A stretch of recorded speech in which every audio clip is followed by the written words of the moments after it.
नमस्कार. आजच्या व्हिडिओमध्ये मी तुम्हाला गणपती बाप्पा का बसवतात, काय आहे रहस्य यामागे, याबद्दलची संपूर्ण माहिती सांगणार आहे. पण त्याआधी तुम्ही चॅनलवरती नवीन असाल तर चॅनलला लाईक करा आणि सबस्क्राईब देखील करा. कमेंटमध्ये श्री स्वामी समर्थ किंवा श्री गणेशाय नमः लिहायला विसरू नका. श्रावण महिना संपला, पोळा झाला की सर्वांना वेध लागतात गणपती बाप्पांचे. भाद्रपद महिन्याच्या शुक्ल पक्षाच्या चतुर्थी तिथीला गणपती बाप्पांचे घरोघरी आगमन होते.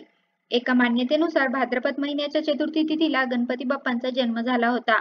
देवादिदेव महादेवांनी भाद्रपद शुक्ल चतुर्थीच्या दिवशीच श्री गणेशाचा जन्मोत्सव कैलास पर्वतावर साजरा केला होता. या वर्षी 27 ऑगस्टला मंगळवारी घरोघरी बाप्पांचे आगमन होणार आहे. सर्वजण आतुरतेने बाप्पाची वाट पाहत आहेत. बाप्पा सर्वांचेच लाडके. बाप्पा घरी आले की घर कसे बहरून जाते. बाप्पाचा प्रसाद, आरती, पूजन, सडा, रांगोळी, काय करू आणि काय नको असे होऊन जाते आणि 10 दिवस कुठे निघून जातात हे आपल्या लक्षातही येत नाही. परंतु गणपती बाप्पांना घरोघरी स्थापन करण्याची परंपरा कधीपासून चालू झाली, घरोघरी 10 दिवस गणपती बाप्पा का बसविले जातात आणि त्यानंतर 10 दिवसानंतर गणपती बाप्पांचे पाण्यात विसर्जन का करतात, त्याविषयी एक कथा सांगितली जाते. चला तर जाणून घेऊया ती कथा. महाभारताची रचना महर्षी व्यासांनी केली हे आपल्या सर्वांनाच माहिती आहे. मात्र महर्षी व्यासांनी महादेव आणि देवी पार्वतीचे पुत्र गणपती बाप्पांकडून महाभारत लिहून घेतले. घराघरात पार्थिव पूजनाची सुरुवात तेव्हापासून झाली असे सांगितले जाते. महाभारताची रचना करताना महर्षी व्यास आणि गणपती बाप्पा यांनी एकमेकांना काही अटी घातल्या होत्या. गणपती बाप्पांना आपल्या लेखनाच्या गतीबाबत आत्मविश्वास होता. गणपती बाप्पा महर्षी व्यासांना म्हणाले की तुम्ही महाभारत कथा हळूहळू सांगणार असाल तर मला कंटाळा येईल. त्यामुळे तुम्ही न थांबता सलग गोष्ट सांगावी.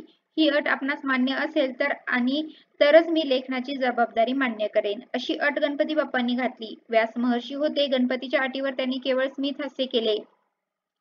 महर्षी व्यास गणपती बाप्पांना म्हणाले की आपली अट मला मान्य आहे, मात्र मी सांगितलेला वाक्याचा अर्थ समजला उमजला तरच वाक्य लिहून पूर्ण करायचे, अन्यथा अर्थ समजेपर्यंत थांबायचे. अशी अट महर्षी व्यासांनी ठेवली. गणपती बाप्पा तयार झाले आणि त्यांनी महाभारत लेखनाचा श्री गणेशा केला. महर्षी व्यास नेमके काय सांगत आहेत हे समजून घ्यायला अनेकदा गणपतींना विलंब व्हायला लागला. संपूर्ण महाभारत कथा समजून लिहून घेण्यासाठी तब्बल 3 वर्षाचा कालावधी लोटला असे सांगितले जाते. महाभारत कथा पूर्ण होण्यात मोठा कालावधी लोटला. कित्येक दिवस एकाच ठिकाणी बसल्यामुळे गणपती बाप्पांचे शरीर आखडून गेले. गणपती बाप्पांच्या शरीरातली उष्णताही वाढायला लागली. वाढत जाणाऱ्या उष्णतेवर उपाय म्हणून गणपती बाप्पांच्या सर्वांगावर मातीचा लेप लावण्यात आला. हा लेप लावून लावून जाडसर झाला. त्याला टणकपणा येऊन त्याने गणरायाच्या मूर्तीचा आकार घेतला. महाभारताची कथा लिहून पूर्ण झाल्यानंतर ही माती झटकून विसर्जित करण्यात आली.